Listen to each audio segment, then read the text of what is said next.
On any given weekday, visitors to a particular Middle River patch of land will find this small country farm, a common sight in the quiet, laid-back Baltimore suburb.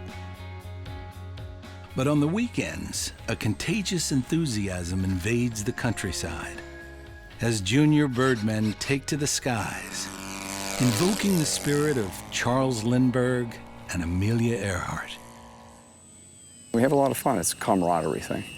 We come out on Saturday just like brushing my teeth. It's Saturday, I gotta be here. Bill Paulhamus is treasurer for the Sunday Flyers, a group of radio control, or RC, enthusiasts who call this makeshift airstrip home base. Been with the club maybe 15 years. As a kid, I was interested and never could afford anything like this. And 15 years ago, I went to a place in Essex, Essex Sky Park. They had a show, and I was just hooked.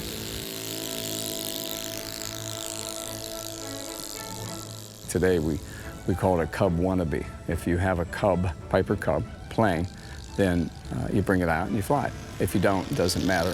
We still want you to fly something nice and easy and high wing. A lot of the planes today have so much better control. They have gyroscopes inside that when you get in some trouble and you get too far over one way or another, it'll right it for you. The majority of the people you're going to see and speak to today got into it because we love airplanes. Simple as that. A nostalgic love for airplanes. Mike Smith's been a part of the club for 6 years. Just like a sport. You practice it long enough, you get good at it, or get good enough at it, I guess. So, to me, it's fun. A lot of guys like to tinker with things. And then there's also the camaraderie. We come out here and we get away from the world and we laugh. We, rib each other. You can't be thin-skinned to be in a club like this.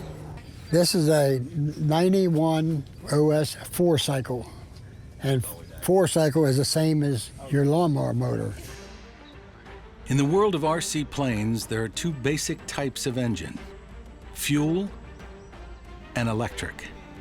Traditional power plants run on nitromethane, the same propellant used to fuel funny cars and drag racers. These engines respond to inputs more quickly and produce the classic sound that purists love to hear. But the relative new kid on the block is electric, and advances in battery technology have opened up the sport to a much wider audience. When the lithium polymer battery was developed, the hobby went more toward electric. Back when that changeover was occurring, all of the old guys with the nitro engines said, "Yeah, get that electric thing off our field. We don't want." Now it's really overtaking the hobby. I'm gonna send you off in that direction. Sounds like a plan. On the field! In addition to the simplicity of electric power, the planes have also gotten much easier to build. In the beginning, if you wanted an airplane, a model airplane, you had to buy a kit.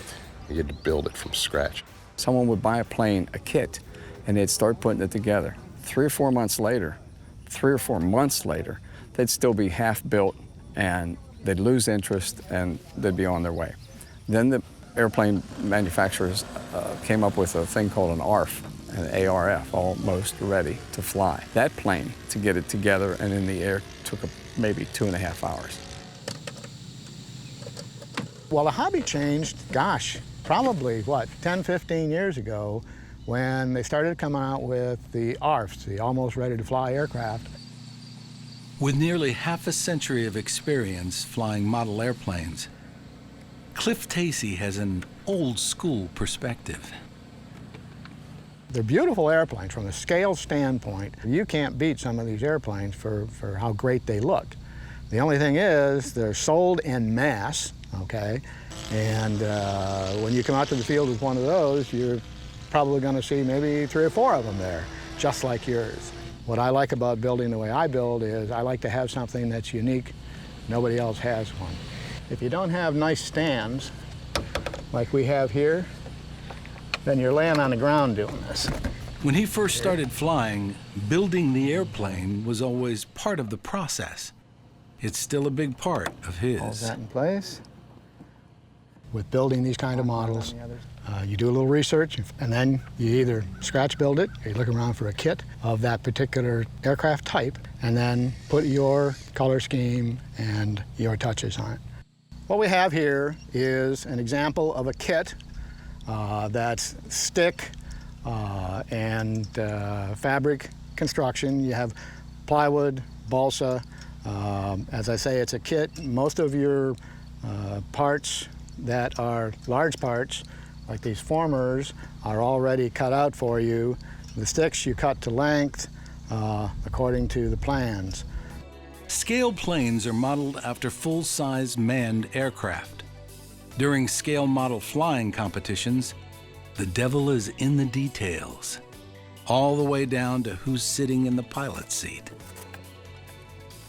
When it comes to realism, you're also judged for realism in flight, and it's a lot more realistic to see an airplane flying by with a pilot in the seat than it is with nothing in there. And then, of course, you know, once you have it all done, you get to come out here and see it fly.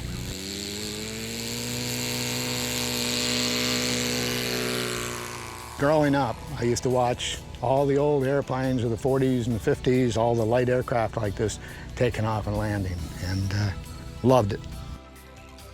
I did get my pilot's license back in the late 90s. And the thing that was missing for me, I've always enjoyed watching airplanes. That's what I get a thrill out of. And I realized that, you know, with flying full scale, you don't have that. But with flying models, I get to fly them and I get to watch them. I love airplanes. I love building. I love flying. I enjoy the fellowship of all the people that we have in this club and the other clubs in the area. And that's really kind of what it's all about.